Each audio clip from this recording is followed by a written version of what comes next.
साथियों, हाजिर हूँ शिक्षा विभाग की कुछ आम खबरों के साथ। पहली खबर की बात करें तो माध्यमिक शिक्षा में आउटसोर्सिंग से जल्द भरे जाएंगे समूह के 22,000 से अधिक पद।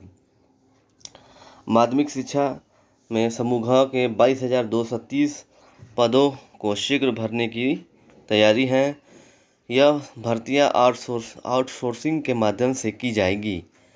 मंडल स्तर पर पात्र का चयन कर यह भर्ती पूरी की जाएगी। इसके लिए मंडल स्तर पर मंडलायुक्त के दिशा निर्देश में भर्ती अभियान चलाया जाएगा।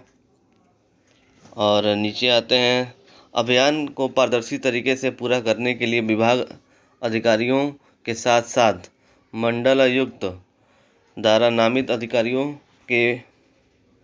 नामित विभागों के अधिकारियों की एक समिति बनाई जाएगी जो भर्तियों को पूरा कर प्रदेश भर में माध्यमिक शिक्षा विभाग में समूह के अन्य सभी पदों पर भर दिए जाएंगे। ये सभी पद राजकीय और सहायता प्राप्त माध्यमिक विद्यालयों के हैं जिन्हें इस साल सितंबर के अंत तक भर दिया जाएगा। उल्लेखनीय साथियों की माध्यमिक शिक्षा विभाग में समूह जिसे परिचारक समेत अन्य पद शामिल हैं के कुल 22,170 स्वीकृत पद हैं। इनमें राजकीय के 144 पद हैं, जबकि सहायता प्राप्त माध्यमिक विद्यालयों में 22,026 पद स्वीकृत हैं।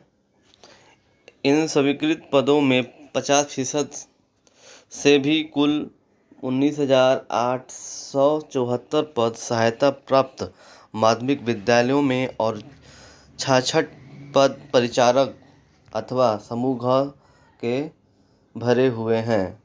साथियों, अगली खबर मैं आपको बता दूं, मानदेय रखे जाने के प्रस्ताव से तदर्थ शिक्षक नाराज। साथियों, इन्होंने ये मांग उठाई थी कि इन्होंने कहा था कि हमें भीख दिया जा रहा है। देखिए, भीख नहीं, सम्मान चाहिए। तो ये देखिए साथियों, प्रदेश के शासकीय सहायता प्राप्त एडेड माध्यमिक विद्यालयों में तैनात रहे तदर्थ शिक्षकों को 22 से 30,000 रुपये मानदेय रखे जाने के प्रस्ताव से नाराजगी है। उन्होंने विरोध जताते हुए कहा कि हमें भीख नहीं, सम्मान चाहिए। प्रदेश सरकार का यह निर्णय सही नहीं है। साथियों, बिल्कुल सरकार को सोचना चाहिए कि इस तरीके से मानदेय पर रखना बिल्कुल एक मनमानी तरीका है, और इससे लोगों में जो तो तैयारी कर रहे हैं बच्चे, उनको भी थोड़ा सा डीमोटिवेट होंगे, क्योंकि मानदेय पर रखना और परमानेंट उनको हटाना है ना, ये एक अच्छी चीज़ नहीं है। ये थोड़ा सा मानसिक तनाव भरा है। साथियों, इसके बाद हम अगली खबर की बात करें तो इसी में साथियों मैं आपको बता दूं एक चीज़ और कि समिति के अध्यक्ष रविंद्र सिंह ने बुधवार को बयान जारी कर कहा कि 53 दिन की याचना में उच्च अधिकारियों से जिस प्रस्ताव पर सहमति बनी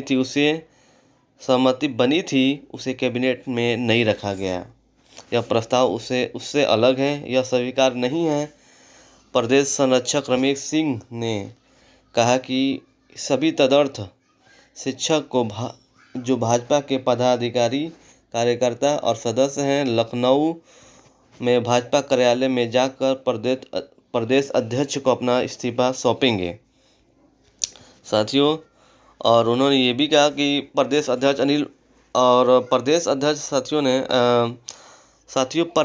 उपाध्यक्ष अनिल सिंह राणा ने कहा कि कैबिनेट के तदर्थ शिक्षकों का मानदेय प्रबंधक के खाते में की जाने की बात कही। इससे शिक्षकों का शोषण बढ़ेगा। और प्रदेश महामंत्री सुशील शुक्ला ने कहा कि सरकार को इस निर्णय पर पुनः विचार करना चाहिए। साथियों, इसके बाद अगर हम अगली खबर की बात करें साथियों कि CUET के परिणामों को जल्द जारी करेगी NTA। 30 जून को रिजल्ट घोषणा करना था। साथियों, गौरतलब है आपको कि कि 30 तारीख को इसका रिजल्ट घोषित करना था, लेकिन बट अभी तक नहीं हुआ। लेकिन इसका जल्द ही रिजल्ट जो है जारी हो सकता है।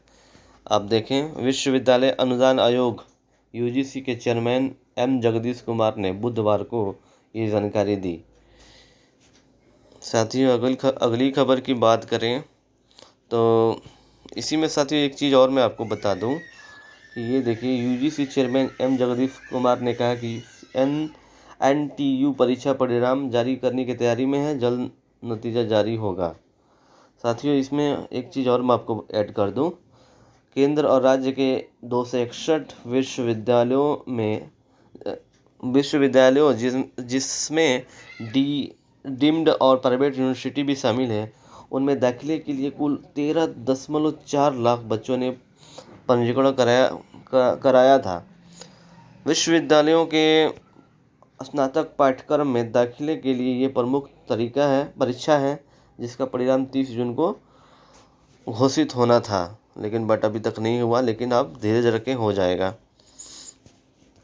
साथियों, अगली खबर की मैं आपको बताऊं कि आयोग ने जो पीसीएसजे जो है, आयोग से हाई कोर्ट ने मांगा अभ्यर्थियों का ब्यौरा। 5 दिन में जवाब दाखिल करने का दिया गया निर्देश। 50 अभ्यर्थियों को दोबारा इंटरव्यू के लिए बुलाया जा सकता है। साथियों, आयोग से हाई कोर्ट ने मांगा मतलब अभ्यर्थियों का ब्यौरा। 5 दिन में जवाब दाखिल करने का दिया गया था निर्देश। 50 अभ्यर्थियों को दोबारा इंटरव्यू के लिए बुला सकता है आयोग।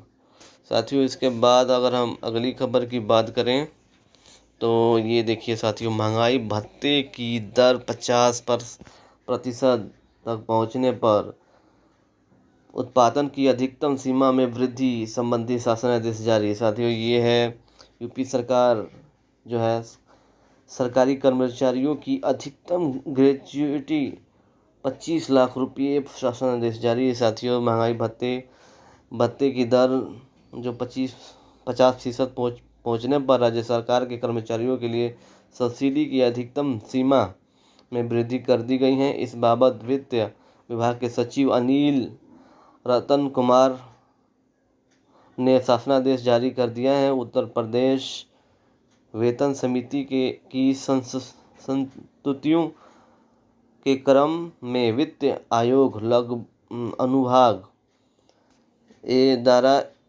22 मार्च 2024 को शासनादेश के मुताबिक 1 जनवरी 2024 से महंगाई भत्ते की दर मूल वेतन का 50% कर दी गई है। साथियों, इस खबर में बस इतना ही। शुक्रिया, थैंक यू।